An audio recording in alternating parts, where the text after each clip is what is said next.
Welcome everyone. My name is Sean, and recently on this channel we talked about the phenomenon that was going on in New York City, where a bunch of different women, typically but not always young women in their early 20s, late teens, were reportedly being punched in the face, some due to the fact that they thought maybe it was because they were on their phone, but as we came to find out when more and more of these incidents came out, it was just random women being clocked in the face. Now, since then, there has been this ridiculous article that was published with the headline saying that the real culprit behind this is MAGA Republicans, the evil orange man supporters. I mean, we have this Salon article that says, men punching random women in New York City, a desperate last grasp of the male rage fueling MAGA.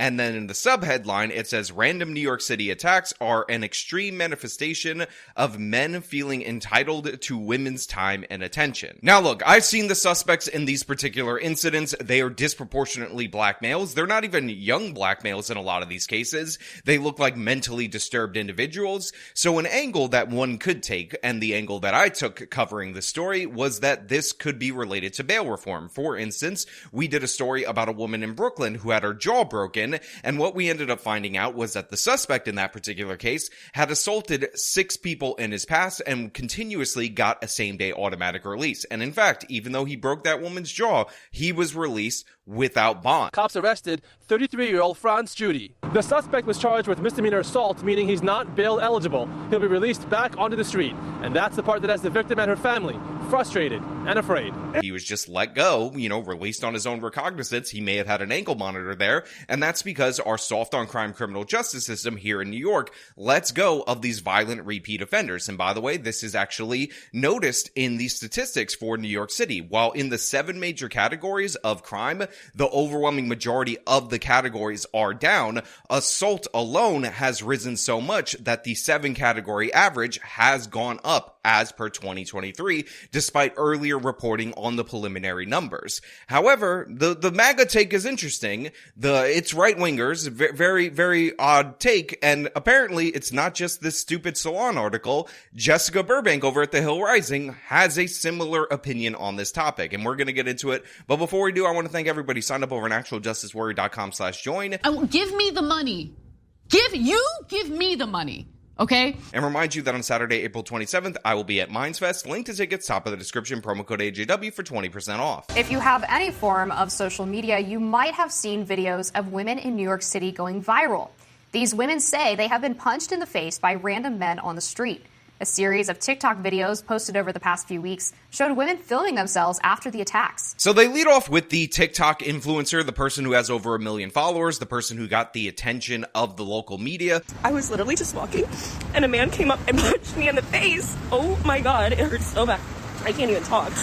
Literally, I fell to the ground, and now this giant goose egg is forming, and I'm like, oh my God. Who kind of kickstarted this whole trend of women reporting what was going on to her. And I just want to point out right off the bat from the jump that the person accused of this particular attack is 40-year-old Skibaki Stora, who is somebody who has been running for mayor as like a third-party candidate for years and years and years. But it is also important to note for this particular segment that he is in fact a black male. And in fact, a lot of the suspects in this particular story happen to be black males. Now, the reason I'm emphasizing that is because there's some confusion going on in Jessica Burbank's brain, and she doesn't seem to get what's going on here, and she's going to try to deny, deflect, and of course, distract you from what is actually going on in New York City. If it is exclusively targeting women who are looking down at their phone, I generally subscribe to the advice that it's not a good idea to have your nose buried in anything when you're walking outside, but that's not an appropriate way, I think, to talk about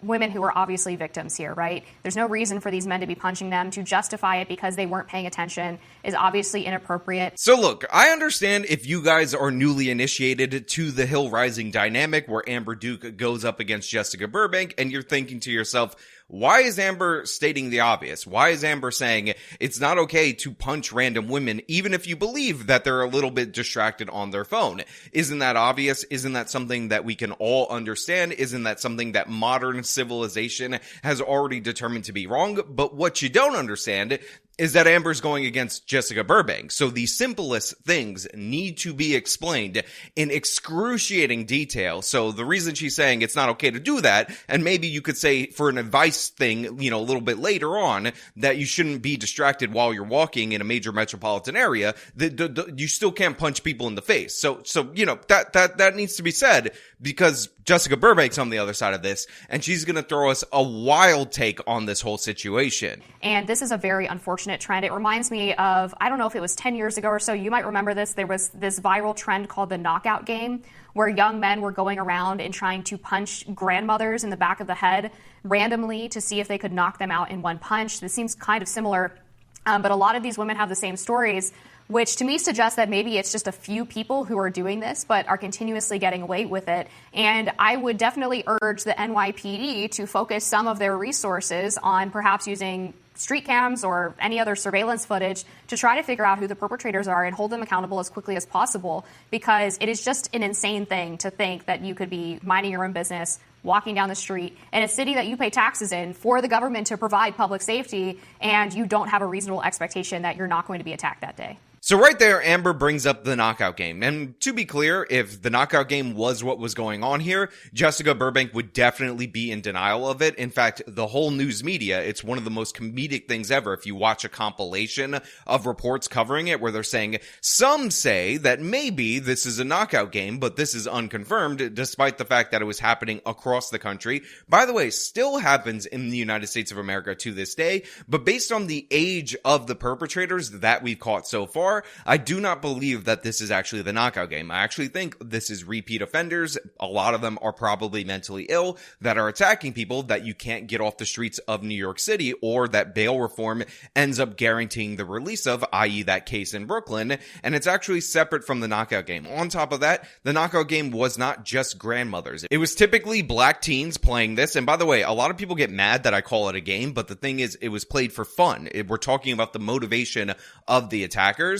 And it was committed against white, it was committed against straight, it was committed against Asian, it was committed against almost any category of person except for black males themselves or black females. So that was a trend that was going on, and I appreciate Amber bringing it up, but I do think, even though it reminds you of that, this is not exactly precisely the same thing. Right. A lot of women's comment sections, I'm sure influencers especially so, are atrocious, with a lot of what people call incels, very online men who are very lonely. There's been an epidemic of loneliness among young men in the United States. And it almost feels like this could be when making the hate comment isn't enough. What is it about this seemingly consistent violence against women who I would understand to be strangers to the perpetrator? So first of all, I would just want to welcome all of you out there in my audience, every single one of you, to the world of unreality, to the world of ridiculous absurdity, where we have a situation where older black males, again, one of the suspects, or the primary suspect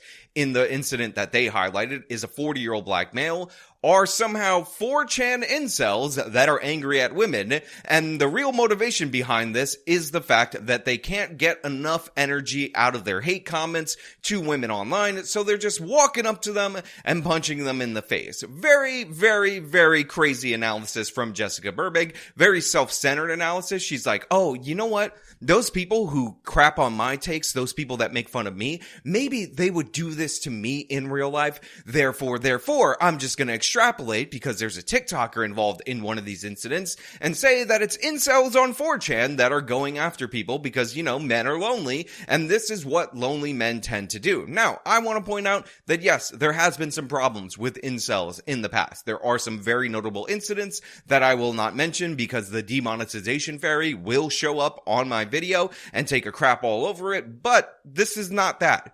This is the product of bail reform. These people have repeat criminal histories. They're doing it over and over again. And again, while the incel grouping tends to skew much younger, it seems like these are actually disproportionately older people, a lot of them with mental conditions. And again, overwhelming majority of them, everyone that I've seen so far, but it doesn't mean it's everyone total, happen to be black males. There's something going on here that maybe the answer lies in 4chan chat rooms or deep in Reddit threads. But it has this feeling to me that it's got to be something popular either locally in New York City among a group of men, or something being sourced online. It really feels like this kind of anger towards women, because they're women. And it's usually conventionally attractive women, people who are influencers, who are, on their phones posting on TikTok afterwards. It seems like they're really targeting a specific demographic of women.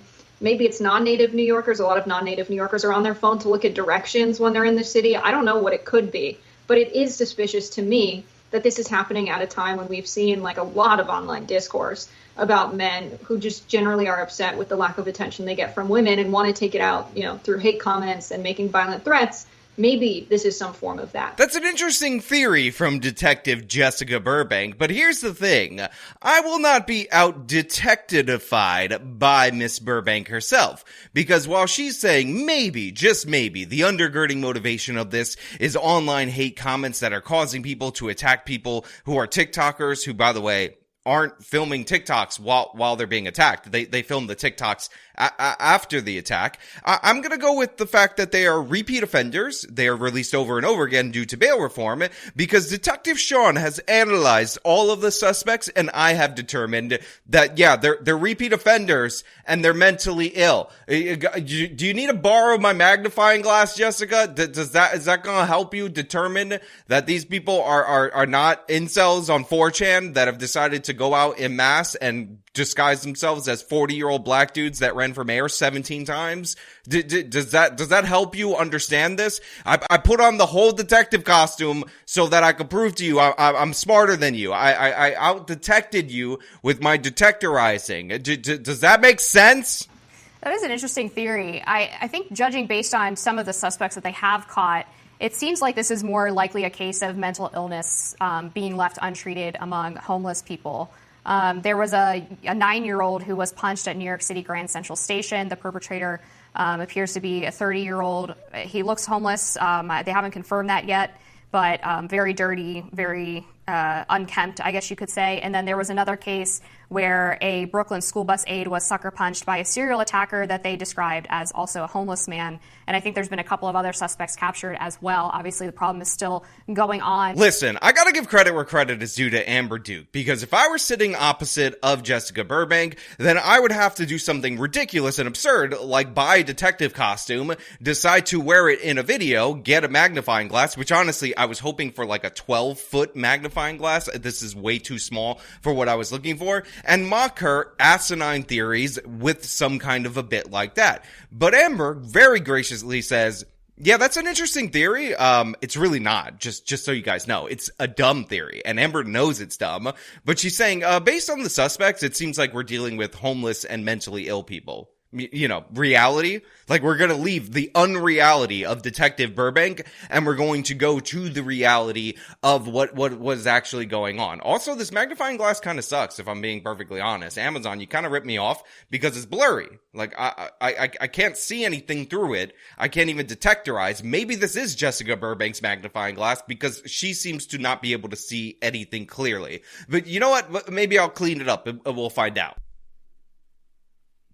You guys don't actually have to be here for the part where I clean it up, but you could cut back to the video. But to me, this is more of a case of what happens when we get rid of the ability to put people that are struggling on the street into treatment that is necessary. A lot of these people don't have the wherewithal to help themselves. So first of all, I just want to report to you guys that this magnifying glass is not any clearer at all now that I've done the wiping thing. But Amber is 100% right there. The fact of the matter is, a lot of these people are homeless. A lot of these people are also black, by the way. It's not mentioned in this video, but I know that Amber knows this. Jessica Burbank, who the hell knows what she knows? She probably thinks that these are 16-year-olds like from Covington Catholic School just punching women, because she probably still believes that lie from unreality. But yeah, they're homeless people. They're attacking girls of all ages. The specific one that she references is actually the Brooklyn case with the broken jaw that I talked about earlier, where that guy was a serial offender and he was only charged with misdemeanor assault, even though the woman has to have her jaw wired for 6 weeks straight. We did a whole video on that. I'll link it in the description. But yeah, thank you, Amber, for bringing us back to reality. I only wish you would have done that before I put on the detective costume, because now I might look a little bit ridiculous. And traditionally, the reason why we would say that people can't camp in public or they can't be ranting and raving on the street corner is so that we can encourage them to go into treatment programs and get the help that they need either for drug or mental addiction or mental health issues or drug addiction. And unfortunately now it's sort of we throw our hands up in the air and say, oh, there's nothing we can do about it. They're just going to be there and they're going to decrease the quality of life and potentially harm people. Yeah, so Amber also goes on to talk about how we can't get these people off the street. We used to have laws against camping for the purpose of removing these people from the street. It's also incredibly difficult to mandate or remand these people to custody, even just for treatment of mental illness due to the change in standard. We've talked about this on the channel a bunch of times about how now the standard is if you're a danger to yourself or others, but apparently punching somebody in the face randomly is not a danger to others or not enough a danger to others. So what we see time and time again when you have bail reform that doesn't allow the criminal justice system to deal with them and this new standard where you can't force somebody into treatment into the mental health care system, you end up with these people on the street and they keep repeat offending because they have unchecked mental issues and or they have repeat criminal offenses like some of the other cases that we talked about or some combination of the two. Yeah, I mean, I've seen reports of this happening just outside of Times Square and very populous areas of Brooklyn. It doesn't seem like it's happening in like just the seedy parts of New York City where there are homeless encampments. It seems like this is happening. You know, one was in the East Village on the way to a restaurant. So I just also the arrest that I've seen for the perpetrator against the influencer, this was not a person who was homeless. So it does seem to me that there's not a consistency there. But it does seem to me that this is a consistency of men's violence against women.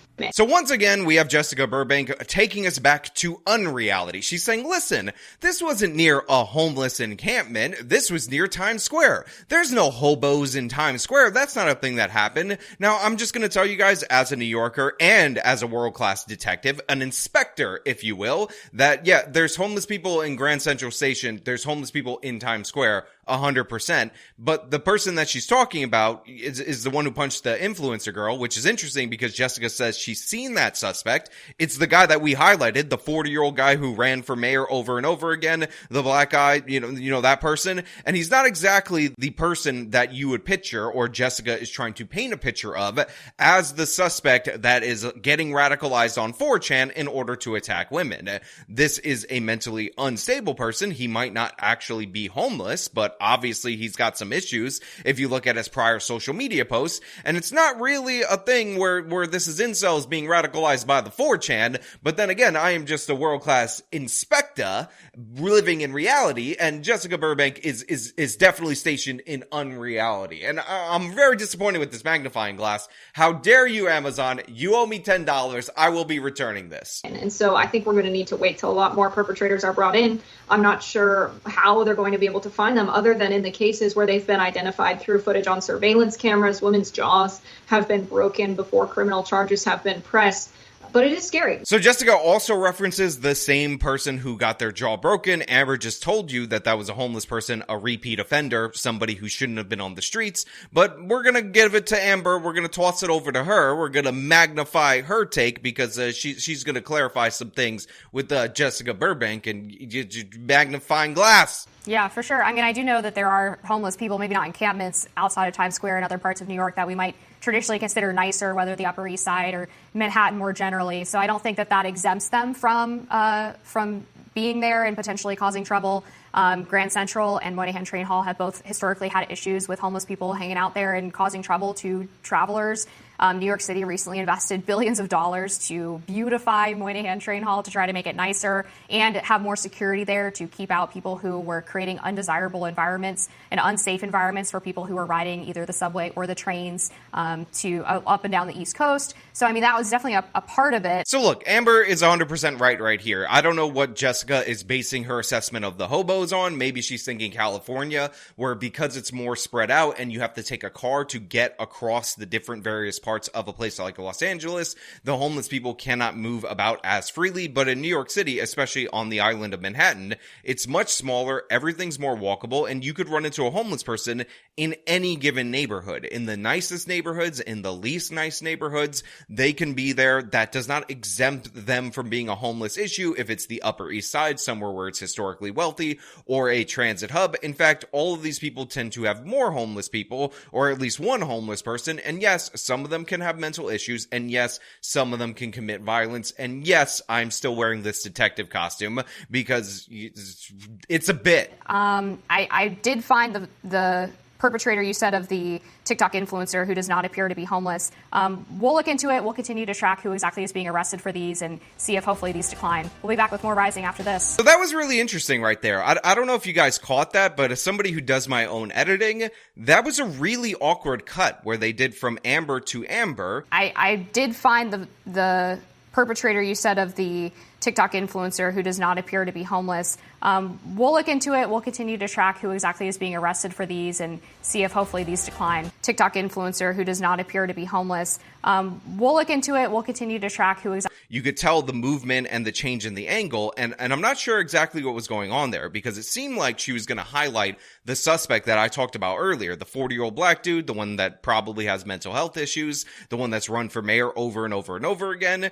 But for some reason, she said she found the suspect and then smash cut to her saying, we'll look into it or something like that, which I always found to be weird. Like, I don't watch The Hill Rising live. I thought they did a live stream and then they cut the clips from the live. If there is a live version of this, then it's a little different. Let me know. But it seems like they just kind of hacked off whatever Amber was going to say right there because she had been refuting Jessica really well throughout the whole course of this segment. And maybe, just maybe, it looks like they end on an agreeable note. I'm just curious about that. Maybe I'm crazy. Maybe this is like a normal edit for The Hill. I don't know. But Detective Sean, Inspector Sean, the inspector finds that cut to be very awkward, and the way that she seemed to be going in one direction and then smash cut. And then they have some kind of other direction, not one direction anymore. But I don't know.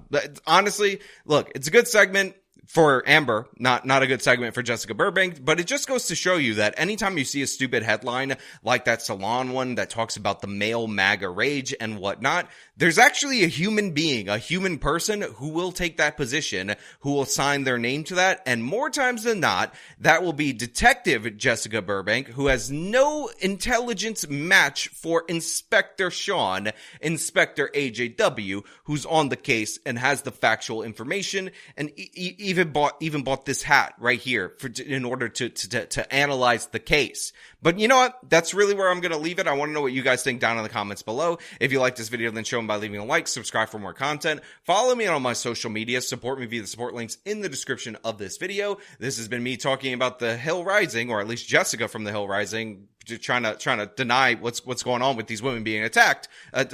Till next time. I just hit my head with the magnifying glass. It hurt.